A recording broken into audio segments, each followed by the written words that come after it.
I was just saying to Timo in the green room that every company needs a button. I love when companies have their little logo buttons. BNEF needs one maybe next year.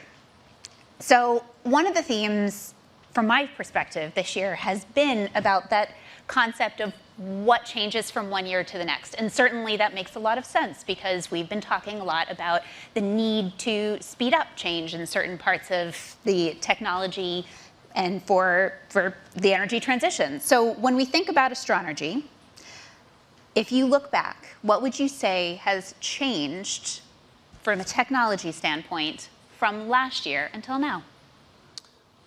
I know Astronergy since 2012. I was engaged to Astronergy more from a customer and supplier relationship. And when I was introduced to Astronergy back in 2012, they were a pure technology follower.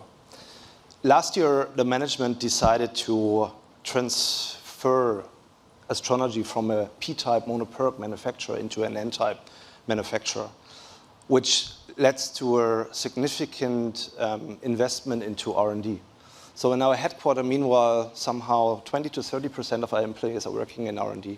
We have significantly increased the IP certificates we own in the company. I think it's more than 300 or so. So this was a major transaction happening last year, which results into a significant capacity gain in N-type this year. So last year, Astronergy still stands at somehow 20 gigawatts entire production capacity out of, we had 4 gigawatt in N-type. This year, we have, as of today, around 34 gigawatt of N-type capacity, with a total goal of reaching 50 gigawatt production capacity towards the end of this year. So Astronergy is not only a part of the energy transition, and that makes perfect sense from how it is involved in impacting climate, but the company itself is really proud of your approach to ESG.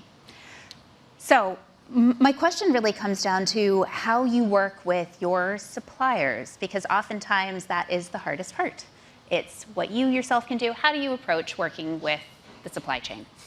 Indeed. I mean, most of the Chinese companies thought when this ESG topic was brought up that it is sufficient to provide a statement letter to customers, everything is okay, we are controlling everything, everything is clean.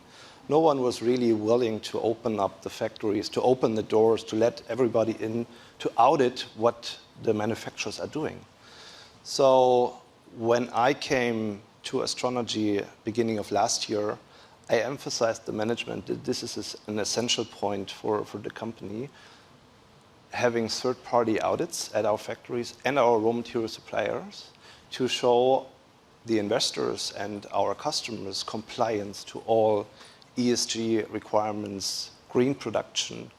So, yeah, we are mainly working with third parties, getting certifications for our supply chain, asking also our suppliers to perform those audits so that we can really emphasize and trust our partners that everything is under control, as well as at Astronergy and our suppliers. I am sure that is an ongoing discussion, but always elevating. Can you just take a moment, actually, for those in this room who didn't get to attend the Astronergy breakfast this morning, was there something particularly surprising that came out, or what was your key takeaway? I would say there was nothing really surprising. I was expecting questions like heavy inventory levels in Europe these days. We had a quite intensive and good discussion regarding green footprint. So Astronergy introduced earlier this year the first zero carbon emission factory.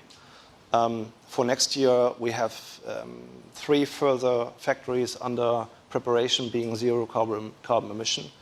And our target until 2028 is to have out of our 10 factories, 8 being zero carbon emission.